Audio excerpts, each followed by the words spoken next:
January 16th, 6 p.m. meeting. Public hearing number one, proposed local law number 1 of 2024 relating to tobacco retailing within the city and required of the local tobacco retail license in addition to New York State issued tobacco retail licenses. We have two people to speak to this. Jennifer Hamilton, first, please.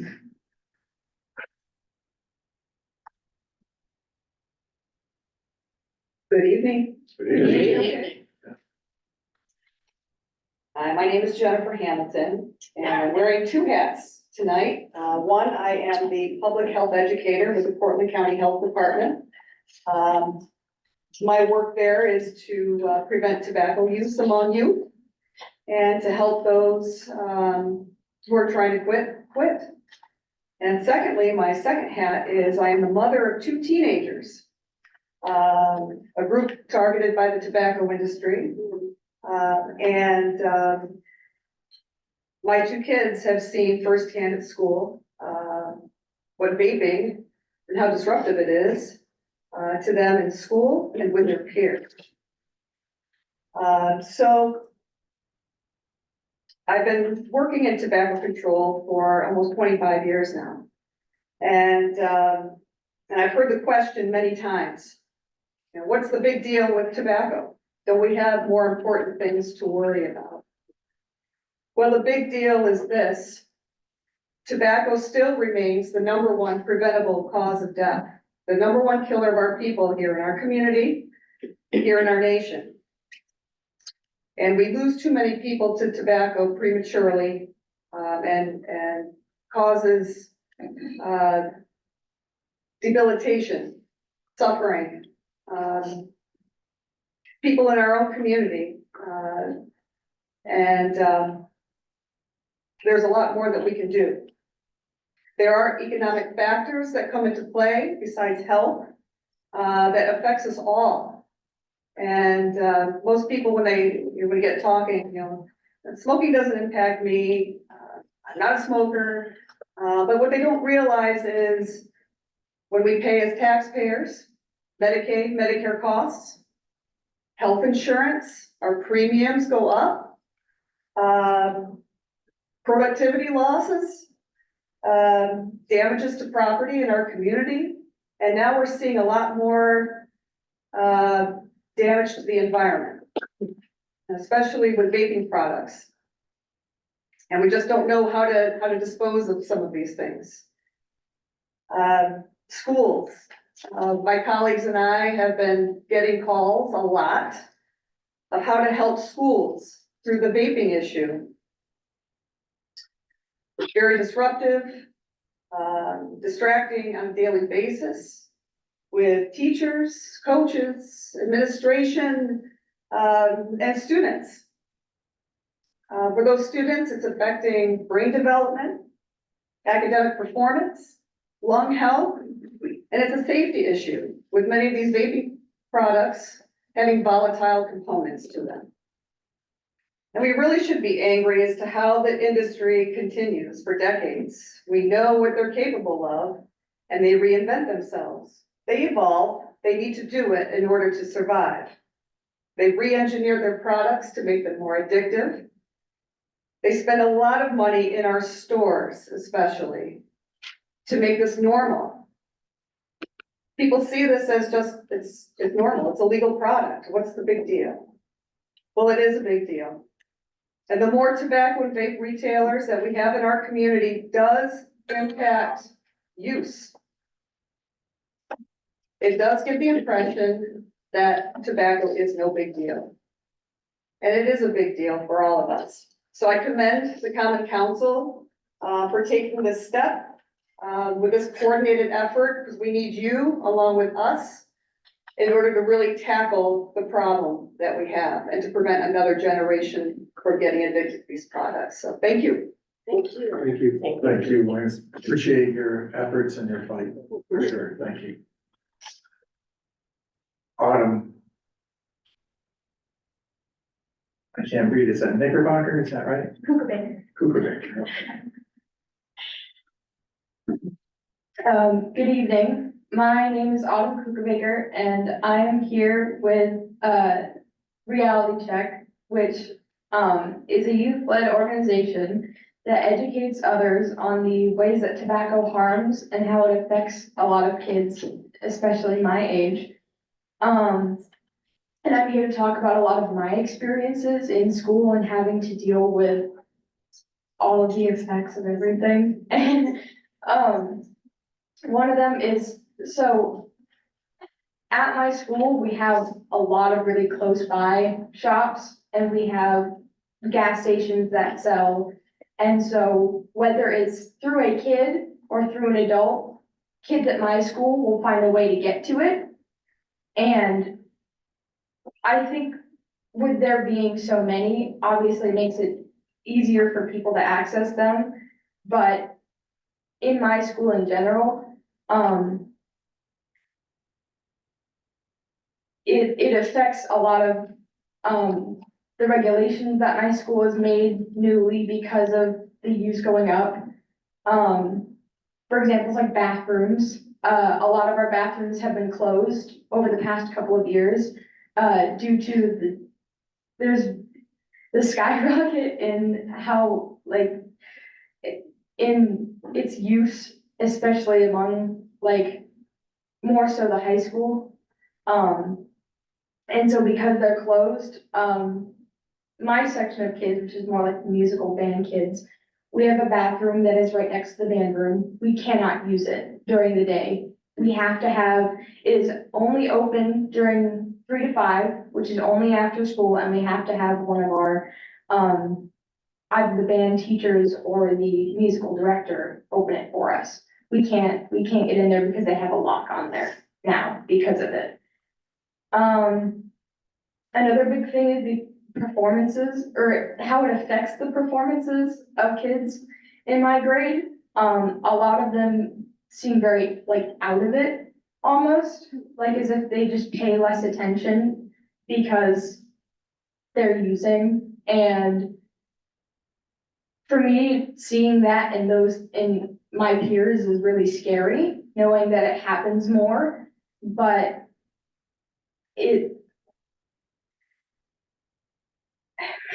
sorry,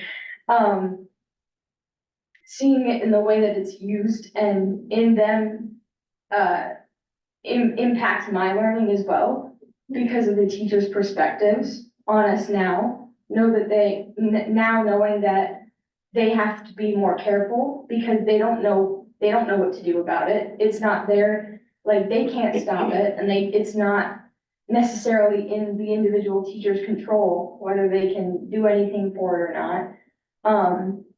So it has made them trust my grade and my high school friends less because it's happened so frequently. We, have a hard time kind of getting around because of it. The first thing teachers will say to me, or anyone in our class, when we ask to use the bathroom is, yes, but don't be vaping in the bathroom, is one of the very first things that they say because they know that it's happening, but they can't do anything else.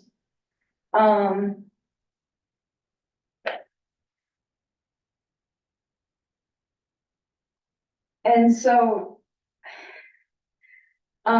it'll be a lot easier, having less access to it because less of the kids in my grade and in future grades, will have a better learning opportunity because we, will be less affected by it, whether we are or aren't.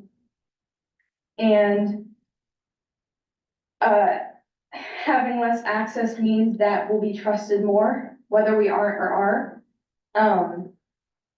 Because they'll be able to do, well, they still can't do a whole lot, but the fact that it's lessened makes it easier for them to be able to trust us more because it feels safer. We have a safer environment. We're being more protected by the people around us. And yeah, thank you. Thank you. Thank you. Nice job. Are you in? You go to you go to Cortland Junior, Senior High, Junior High, I go to Dryden Dryden? High School, but Okay. our high school and middle school are combined. Okay, and what grade are you in? I'm a 10th grader. You're a 10th grader, okay. What percentage would you guess of the 10th grade baby? 75%? Really? Yeah. Okay, It's thank pretty you. bad. Thank you for coming to talk to us. Nice job. Thank Nice job. Good job. Yeah. Very well said, and thank you for advocating for that too. Thank you. Anybody else here to speak to, on the public hearing proposal of law number 1, 2024 relating to tobacco retail within the city? Last call for a public hearing, proposal of law number 1 of 2024 relating to tobacco retail within the city. There's a member online who said, yes, I'd like to speak. Is that allowed? Sure. Hi, my name is Brittany Taylor, and I'm with the American Heart Association. I'm the Community Impact Director, and the City of Cortland is one of the areas in which I cover. I want to thank Jennifer Hamilton for reaching out to me and us discussing this. So recently in Syracuse, we were also able to pass a tobacco retail license restriction, which is really important for our community. As the student spoke, the numbers around high school students, and actually there's been a lot of instances even in elementary schools where kids are getting caught with vapes. So it's more important than ever that we take a stand and try and find a way to limit the use. Just like smoking cigarettes 20 years ago, this will be a cultural shift. And so it will take us time to see a difference, but the more policy and systems changes that we can implement in this sphere, the better, so that we can improve the health of our young people. I did include some information in the chat, just some stats around tobacco use amongst teenagers and young adults. We are definitely in support of a tobacco retail license restriction, and we're continuing to push this fight across the state of New York. One of the other things that we would like to encourage to be placed in the bill is that it includes that there's at least one compliance check annually, that additional compliance checks set within a certain amount of time for those that are found to be in violation, and that we prefer to shift away from enforcement by police, but by an entity other than that. Thank you so much for having me today. Yes, Thank you. Thank you. Thank you. Thanks for your input. I think we covered some of that law. Yeah, that's through others on one earlier.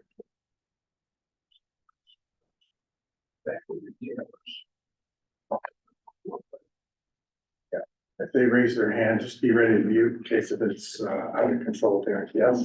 Yep. Thank you.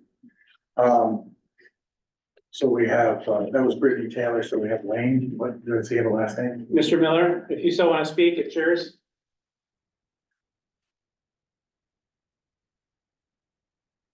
Wayne Miller, can you hear us?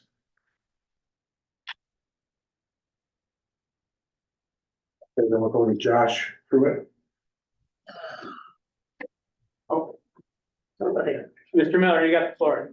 Yes, I'm here.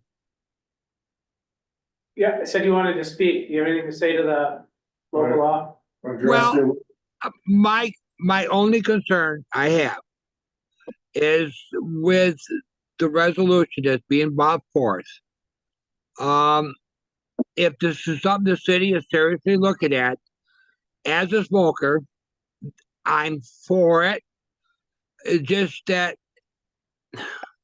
how to put it, is that, has the city looked at all that is necessary for this? Because if it is, then as much as I'm a smoker, I'll stand behind it.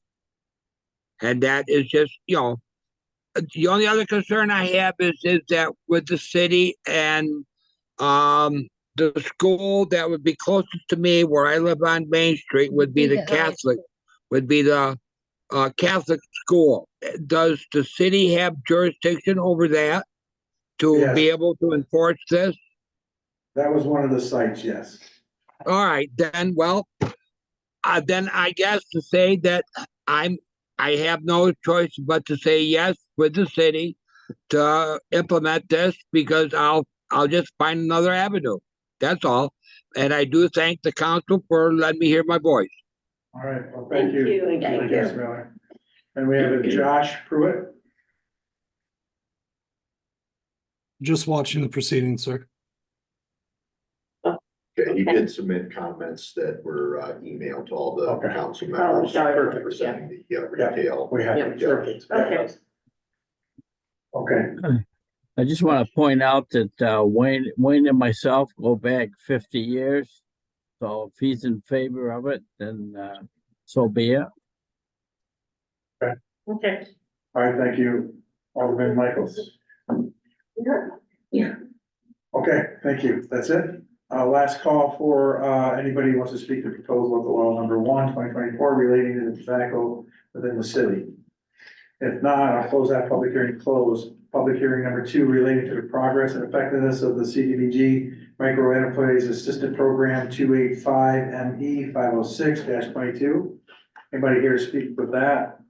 Again, anybody here to speak with public hearing number 2, relating to progress and effectiveness of the CDBG Micro Enterprise Assistance Program? Last call relating to the progress and effectiveness of the CDBG Micro Enterprise Assistance Program 285ME 506-22.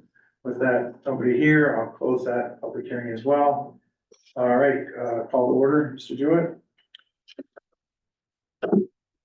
Councilmember Scott. Present. Councilmember Sullivan. Here. Councilmember Pinello. Here. Councilmember Lane. Here. Councilmember Thompson. Present. Councilmember Carpenter. Here. Councilmembers Beckwith and Michaels are reported absent. You all rise for the salute to the flag. I pledge allegiance to the flag of the United States of America and to the republic which stands one nation under God, indivisible, with liberty and justice for all.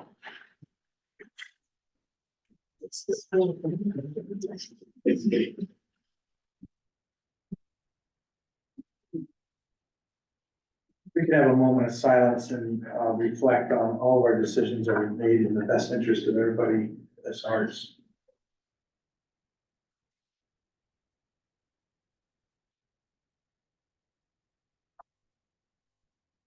Thank you. With no privilege of the floor and no proclamations, we'll go right to the wards report. I did not have a chance to write my mayor's report, it's been that bad, so I'll go to Mr. Scott, please. All quiet, Ward 1. Ward Two. That's me.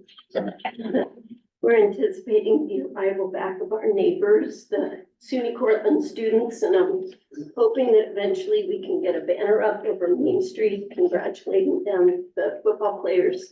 I think it's a real moment of pride for the whole city. It feels good to be proud of those young people. Otherwise, it's been really quiet. And that's it for Ward 2. Okay, Ward 3, we're good. Just want to let people around my neighborhood know there was some concern about some flooding. And it's being addressed by the city and DPW, and we're on it. So otherwise, things are good. Okay, Ward 4. Ward 4 is very quiet. Students come back, I believe, Monday. So next weekend will be a little crazy up there. I did attend a town and gown meeting, last Monday. And, we discussed what to do for the football team, because when they won, all the college students were gone. So that was discussed, and also not only sports, but to recognize the accomplishments of others at the college, whether it be theater or the academic or sport. So we'll broaden that, and it was a very good meeting. Mr. Thompson, Ward 5. Only one item, fielded a question, about Pendleton. The hill, at some point in time, neighbor thought they had saw, that designated as an emergency snow route. However, it seems as though, if it is an emergency snow route, it might be a bad route as of late. And so, they were concerned about, I guess, the conditions of the hill. Do you mean for evacuation? Just During as, snow? just as it's gonna be one of those places that is, generally groomed, because the high school is right there as well. Okay. And then you also have, it's a pretty nasty bend on that hill as well. And so it's just one of those things that somebody said they saw a sign at one point in time on that hill that said emergency snow. I've never heard of that. No, me neither. I've heard of hurricane evacuation routes. I don't know. I've heard of snow. Yeah. Maybe. It's just being, I'm not aware. it's basically a designation that it's gonna be well grown. Right. Oh, so not evacuation, but just an important street. It's an important, yeah, I mean, I think they take care of all the hill is pretty good, so. yeah, I fielded the question. Yeah. I said I would bring it up, and so, because it was very recent. Yeah, that's interesting. That storm seemed to take a lot of people by surprise. That little flurry that we got, the squall, Yeah, yeah, they were, it was hard. Yeah. Belfast. Yeah. That happens. yeah. Upstate New York. Yeah, Yeah. it's what we're about. Yeah. We're not the Tug Hill, thank Do goodness. you have anything else? That was the only item, but everything else has been pretty quiet. Okay, thank you. Sure. All quiet, Mrs. Ford. That's it, we're out of members, so I guess. we'll move forward. If I get everybody get a chance to review the minutes, if I get a motion to approve. I'll move. Mr. Scott, Ms. Lane. Did you? Mr. No, Carpenter. Mr. Carpenter, thank you. All those in favor? Aye. No, I'm pointing here. No. So, I'd like to have the agenda amended to, allow us to go into executive session, discussion portion of the agenda. Hmm. Okay. So I'll just make note of that and we'll get it just before the discussion. If I forget, remind me. Okay, Okay, resolutions, agenda item number 1, authorize the code enforcement office to enter into a contract for snow and garbage removal services. Resolved that the city of Portland Common Council authorizes Mayor Steve or his designee to enter into an agreement for garbage, snow, and other miscellaneous removal services with Matthew Taylor for a rate of $65 per hour and 80 cents per linear foot of sidewalk cleared of snow, beginning retroactively on January 10th, 2024 through January 10th, 2025. Mr. Owen, Mr. Carpenter, any questions? Roll, please. Councilmember Scott, Aye. Councilmember Sullivan, Aye. Councilmember Pinello, Aye. Councilmember Lane, aye. Councilmember Thompson, Aye. Councilmember Carpenter. Aye. Agenda item number 2, adopt local law number 1 of 2024 relating to tobacco retailing with the city and the requirement of the local law retail license in addition to the New York State issued tobacco retail licenses. I'll move. I'll second. So resolved that the said local law shall read as follows.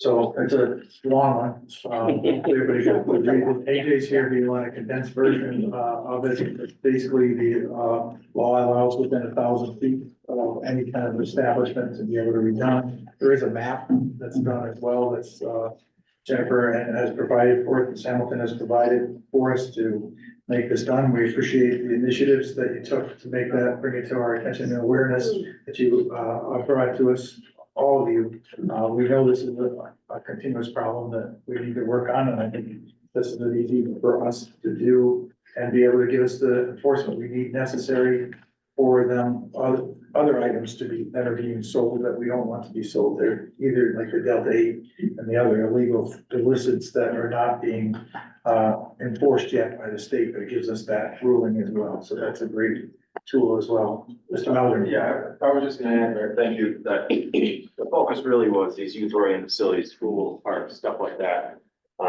But the legislation, ultimately, and this has been in place for a number of years in New York State. A lot of other municipalities have done this.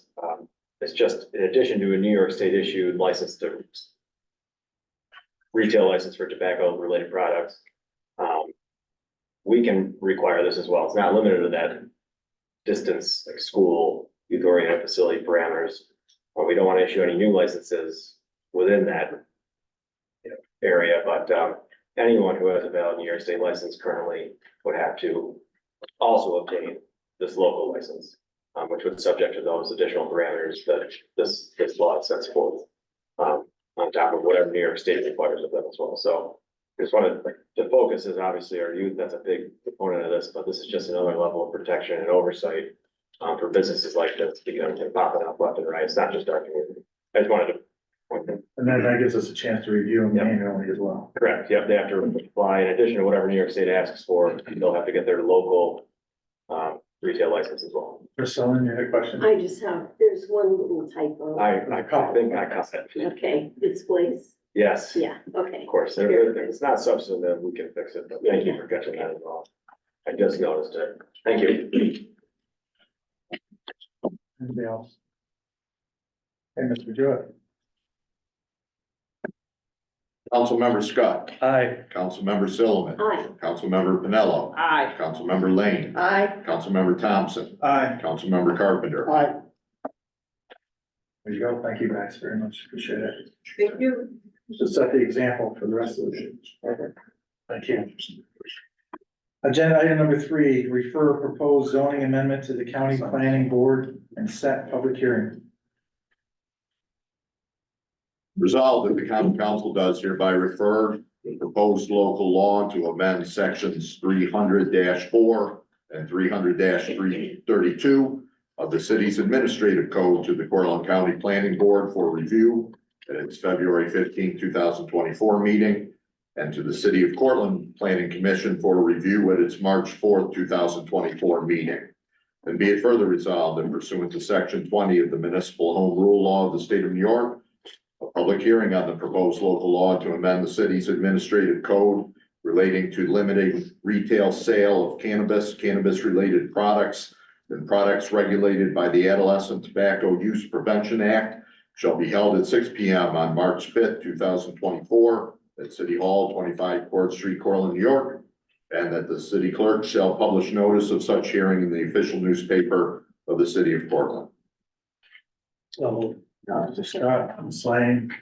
Again, just to clean up our cannabis law to tie it back to this other law as well, and to give us a little more teeth to be able to control that situation. Anybody else? Okay, move it. Councilmember Scott, Aye. Councilmember Sullivan, Aye. Councilmember Pinello, Aye. Councilmember Lane, Aye. Councilmember Thompson, Aye. Councilmember Carpenter. Aye. All right, at this point, I'd like to entertain a motion to move into executive session. Pursuant to 105(1)(f) for the open meetings law, to enter into executive session, to discuss employment history of a particular person. Ms. Silman, and who was the second? Mr. Thompson. Okay. Okay.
Executive session, that motion was made by, Mr. Scott and Ms. Lane seconded that motion to pull out of executive session.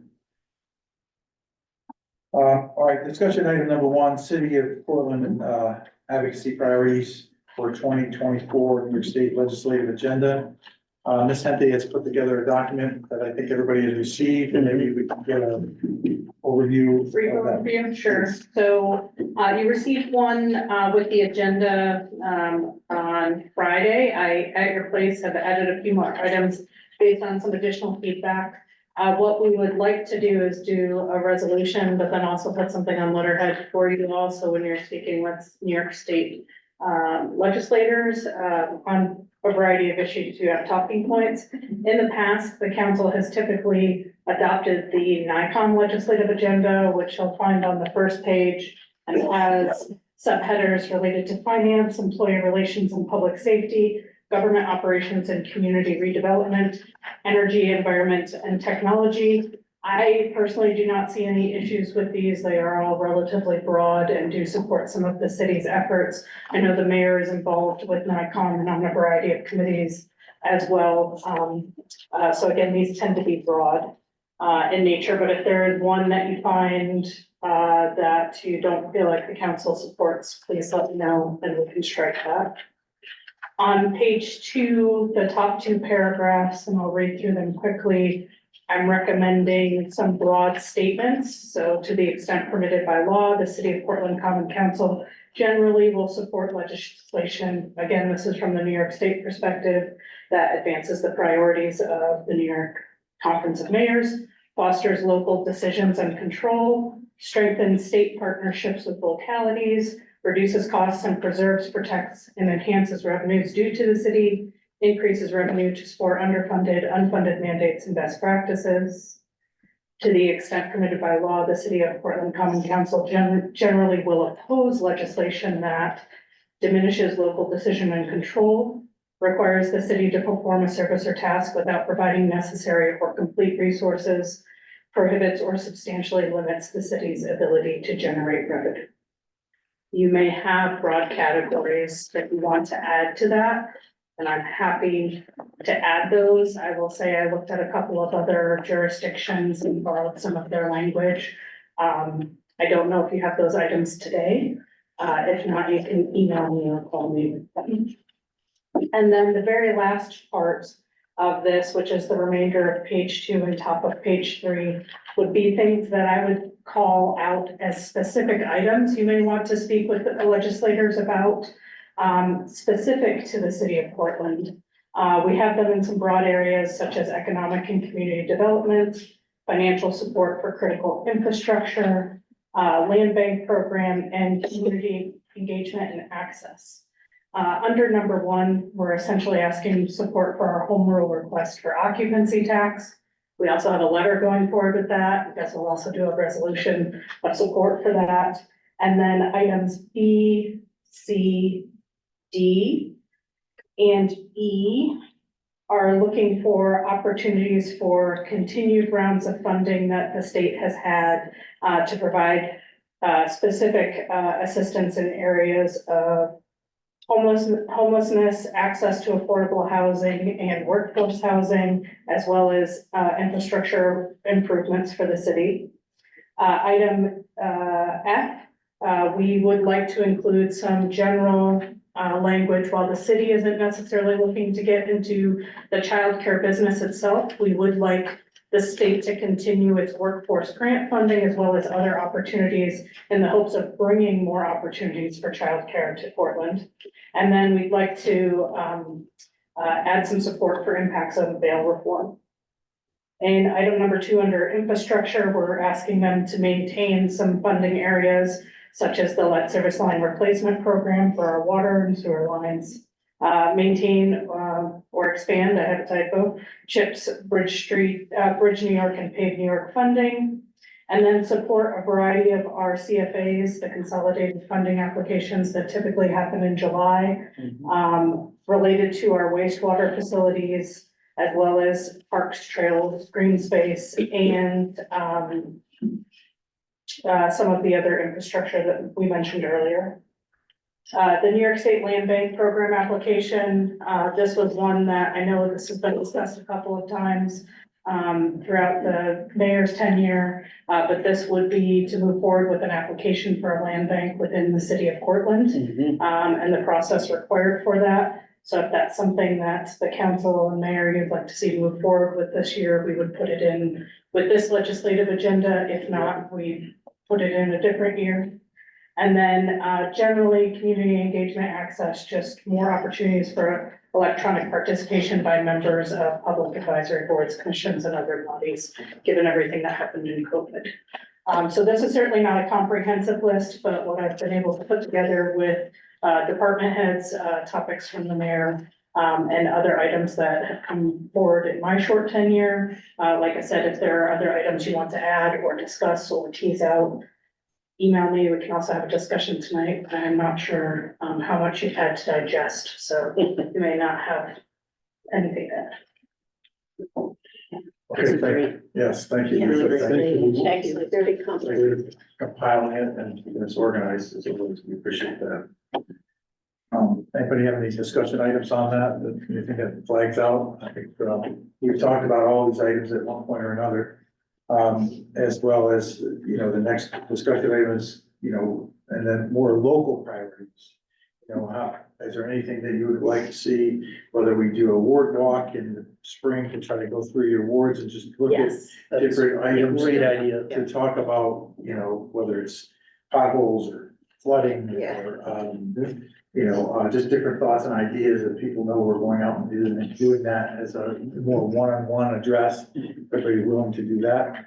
And I would like to see too, us go out for common council meetings like we did that first year. Yeah. After we were like, to go to the different places. Yeah, Yeah, that So was then people really would good. come, yeah. yeah. All right, to get more public interest. Yep. That's the idea. Yeah, I think that would be great.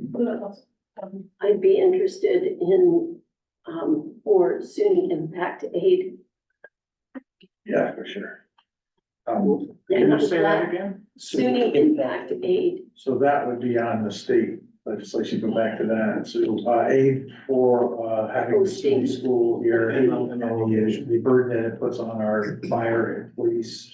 And, our general city. I mean, I don't know, we have a good argument for that. That's something that we are doing, and I'm not sure why it's not on the NICOM list independently, but we actually have a subcommittee created with all the, colleges. Anybody that sort of started that last year, that we started that committee, so we are working on it from NICOM, but we should adopt that, that's a good catch. We missed. We used to have it and then it was taken away, and I'd like to see it reinstated even at a higher level. Yes. And I'm So happy there used to to be, see- I forget what that program was called, but there was a SUNY program that they paid the SUNY schools back, from the first service office, so we can look at that. And I'm happy that you have so much related to housing. I think that's really critical. I got a call, Maintaining neighborhoods. yeah, we get a call today of somebody trying to create more housing for the jobs that, we're trying to fill, it's a huge problem. And we will continue to work on that, obviously, to do that as well. Maybe at the next meeting, Mayor, you could give us a heads up about what, if anything's happening with Parker, with the latest. Yeah. Okay, so Boardwalk and, anything else that we want to see specifically addressed or looked at within our, city itself? We're still working on that water issue down there. Yeah. Still working on it. Yeah, those overall projects, whether it's in her ward or your ward or Tom's ward, as far as that flooding in the parks, we'll continue on those, but if you have any specific items, still working on the dog park to try to get that pushed through, trying, there's still some bigger plans for, the walking trail, interconnecting the parks, those are all things I'd like to release at some point, to try to just make our, even more engaging of a community, and people want to be part of this and want to live here, why live here and not other places. I think we have a lot to offer, keep adding to those, so there's a lot of housing, items that we're looking at doing, properties and changing them and rebuilding them and, doing different things in different areas, that are difficult, that I really want to talk about it, but it's difficult to talk about and have the deal go through. because you're in a transition of property and trying to do that, but there'll be those continued funding aspects, which I think we globally talked about in the other end. But if there's anything else that you can think of for the priorities within the city that you would like to see direct one-on-one constituents, because you are the face. And we are the ones that do it, the state and feds don't get that ability. But we are the ones, but if there's something that you think that would be something that you address, that would be good. Well, continuing the discussion with Portland State about the old pump house and the waterworks. Yeah, the science center's going on, for sure, and they're working on that. But like everything else, it takes a long time to get them to rewrite their programs. Okay.